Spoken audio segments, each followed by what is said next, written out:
Hello, Brain Damage Philosopher here, and in this video I want to respond to a point that is often made by creationists in the creation versus evolution debate, but is sometimes also brought up by other types of theists as well. I'm not going to ever be covering the full creation versus evolution debate, by the way, because I'm simply not an expert in that field. I don't want to spend all of my time researching it, and I'm just much more interested in philosophy.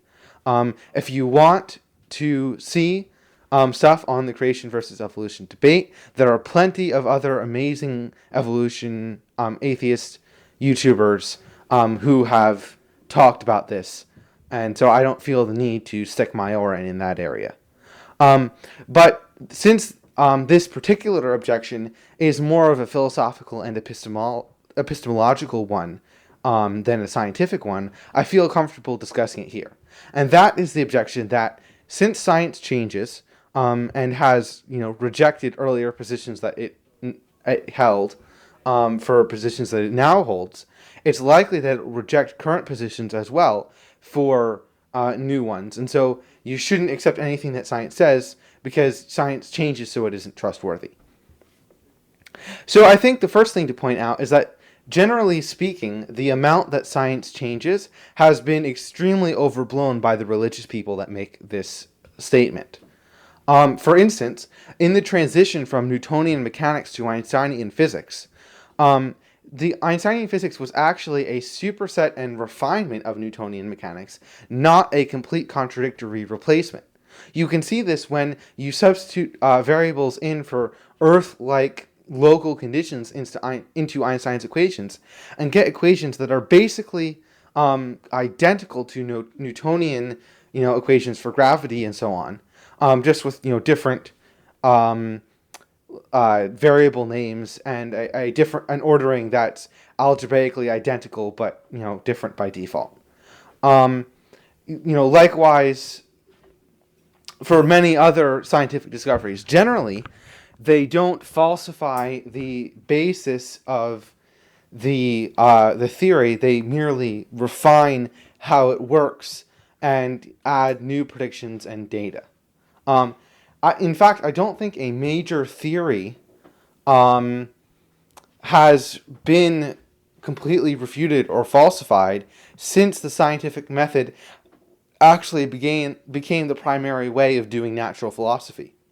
And the reason for that is because any new theory that's going to supplant an old theory has to explain the same data and the same correct predictions.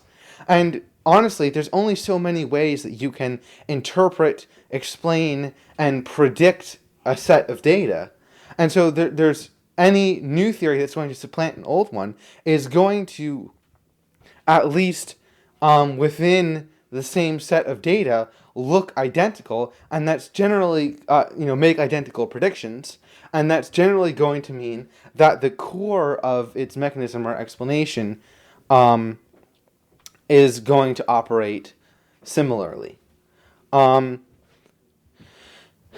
for instance, in the case of evolution, you sort of any theory that's going to replace evolution is going to have a very difficult time denying that allele frequency changes over generations in a population due to mutation and selection factors, which can lead to vastly different populations as allele changes compound, right?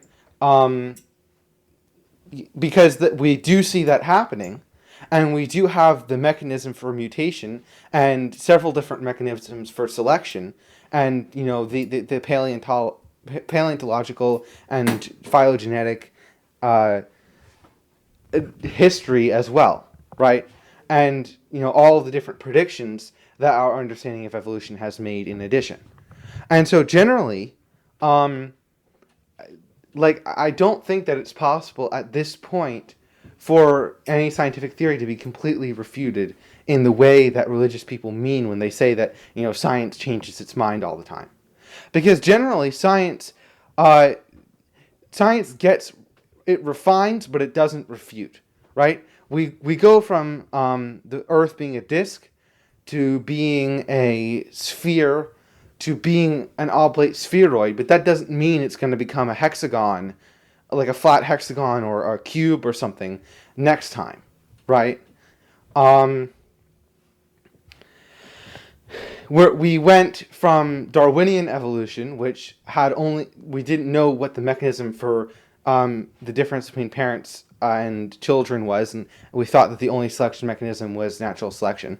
We went from that to, newer versions of evolution where, we know that mutation occurs, and we factored in Mendelian genetics, and we added in sexual selection and genetic drift, and now we're in modern times evaluating the relative strength of the different selection methods, and there are some scientists that think that in some cases sexual selection is far stronger than natural selection, and sometimes genetic drift is much stronger, but we're never going to undo the core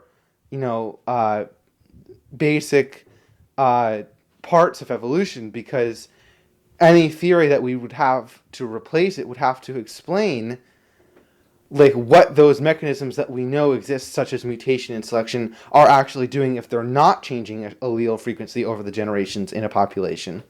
And they would have to explain the phylogenetic and archaeological evidence, or paleontological, I'm not sure, evidence that we see as well, and the predictions that evolution has made on the basis of these. And the other thing is that generally with science we first start out with just some data and then construct a prediction, but then construct an explanation that makes predictions and then test those predictions. And on the basis of that, we can start saying that the explanation is likely correct. But generally, as science progresses, we start testing whether the explanation itself is actually true. Right? So when Darwin started out, he didn't have the mechanism for the generational differences that he was seeing, but he posited there was such a mechanism and parts of how it might work. But then as we went on, we started actually figuring out what the mechanism was and watching and testing the mechanism. And see, this is the difference between choosing a hypothesis on the basis of its predictions and then actually starting to investigate the components of that hypothesis. So with evolution, we can accept the different selection methods and mutation and stuff on the basis of the predictions and how well it explains the data we see. But then we can also start to test whether there are such mechanisms, right? And we can start to figure out like how mutation happens and so on. So that's the first thing, right? Is that generally, because of the way science works and the way you can actually discover, like once you've discovered what mechanisms are present, any new theory has to include those mechanisms because it has to include the data and evidence that makes us think those mechanisms exist. But if the mechanisms remain there, then the rest of this theory that's based on those mechanisms has to stay as well. So for instance, for evolution, any new theory is going to have to include the mutation and selection mechanisms, and so we'll have to include, because we have evidence that those mechanisms are there and affect things, right, besides just the predictions that positing those mechanisms make. And so like if we didn't know that those mechanisms were there, we could posit a new theory that used different mechanisms but explained the same data and made the same predictions. But since we know those mechanisms are there, the theory would also have to account for the evidence of those mechanisms and therefore include those mechanisms. And then it would look identical to evolution because evolution is those mechanisms. That's the definition. Another example is the tree of life. Originally, right, we thought that the tree of life was only really supposed to apply to multicellular organisms. And so when we found out that the base of the tree of life was more like a bush, right, that wasn't an explicit refutation of the general tree of life and common ancestry. It was more of a refinement, right? Um, and because again we have the same mechanisms, we just discovered new ones. We didn't disprove that the other mechanisms existed, right? Like we're never going to like turn around and prove that photons don't exist or something, to use a sort of other example, right? The other thing is that even if science did radically change its mind in the way that theists like to insinuate, it would still be proper and good epistemology to take the well accepted and well evidenced conclusions of science seriously. And here's why. You're going to have to accept propositions about truth, propositions that purport to be true, in order to just exist, function, and think, right? And there are, I think, only two good ways to select a proposition for integration into your belief system.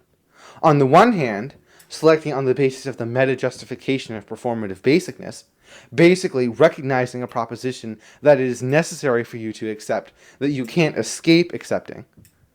Or, on the other hand, accepting a proposition on the basis of whether there is good evidence for it. Any other criteria for accepting propositions would require you to accept propositions on the basis of bad evidence, and or propositions that have no evidence but also aren't necessary to function. And I can't see how you would think that would be a good way to go about accepting propositions if you want to actually have beliefs that match external reality in a way that lets you coherently function in the world. And so, since science bases its conclusions on the best evidence available, if you are accepting conclusions about external reality on the basis of evidence, it's good epistemology, once you've verified that there is actually good evidence and that science hasn't malfunctioned weirdly for some reason, and once you've filtered through the sensational reporting of the popular science media, it's good epistemology to accept the proposition because it has good evidence for it. And this remains the case even if new evidence that might come along later that might make a different proposition better evidenced. Because before you have that evidence, the best evidence points to the other proposition. And the reason you're switching is because there's new, better evidence. And so, the logic that makes you switch is the logic that should make you accept the original one, even if there's a possibility that it might change later. And so, yeah, because at any time, you can't just say that you shouldn't believe a proposition because you're not omniscient, and so therefore don't have all of the evidence that could possibly be had, and therefore that it could turn out that the proposition isn't actually the best evidenced one later. You have to accept some propositions, and so you need to accept propositions on the basis of the best evidence you have, because you're not omniscient. You don't have prescience. You don't know if at all, if new evidence might be presented, and if so, what. But this is why it is actually good to never accept a proposition with 100% certainty, at least about the external world, and therefore to which evidence actually matters. For presuppositions, you actually can assert them with 100% certainty if you want, although personally I don't exactly do that. And so, yeah, basically the logic that, I'm not going to accept the proposition that has the best evidence for it because more evidence might come later, is logic that you can use to reject any proposition because you're not omniscient. Instead, I say proportion your certainty about a proposition to the level of evidence that's been presented and the chance that you think there is of new evidence coming along, but still use the data you have available. You can't work on the basis of data that you don't have available to you. And so when a religious person says we shouldn't accept science because it changes, well, yes, it changes, but accepting things on the basis of the best evidence that you have is how you go about things. What should I accept religious claims merely because they don't change? No, because there are many things that are wrong that don't change. I should accept religious claims, if I do, on the basis of whether there's evidence for them. And this brings me to my final point, which is that the fact that science changes and generally refines and generally it doesn't lose evidence. It only gains evidence. And the more evidence you have, the more likely that your explanation is actually going to be the correct one, because it narrows down the range of explanations that can feasibly explain something. That means that science is a process that's growing increasingly correct in general. And the fact that it has corrected itself in the past is merely an indication of that. Whereas for religion never includes new evidence. Religion doesn't change or correct itself. And that's more of an indication that it's likely to be incorrect, since it's not based on some kind of, a priori synthetic necessary, propositions that we must hold. And so it should be based on evidence, because it's talking about, the extant world. And so, okay, so, in conclusion, to summarize, the first problem with the objection that science changes so you shouldn't trust it is that generally the amount and way in which science changes is overblown. The second objection is that generally the way that science changes is generally by creating supersets and refinements, because of the way that it actually discovers the mechanism by which it actually checks whether the mechanisms that it's positing to make predictions themselves exist. And if those mechanisms are shown to exist, then that makes the theory that's posited to make predictions evidenced directly instead of just by its predictions. Which means that another theory that makes the same predictions can't be selected unless it includes those mechanisms. The third objection is that the only way that we can possibly do epistemology in anything like a correct manner is to accept propositions on the best evidence that we have available to us. And any other position is incoherent, not useful, and requires omniscience. And since science works on the basis of trying to find the best evidence for propositions, then we should accept the propositions that science has evidence for, obviously apportioning our level of certainty in those propositions to the amount of evidence that the science has to back it up, and to the likelihood that new evidence will come that contradicts it, and to the extent, and also on the extent to which science has actually confirmed the existence of the mechanisms, thereby by sort of locking the theory in place as discussed above. And then finally, the fourth objection to saying that is that the fact that science changes indicates that it's probably a more trustworthy method of knowing things than, for instance, religion or abstract rationalistic philosophy. So I want to actually discuss a little bit what this means for religious discussions.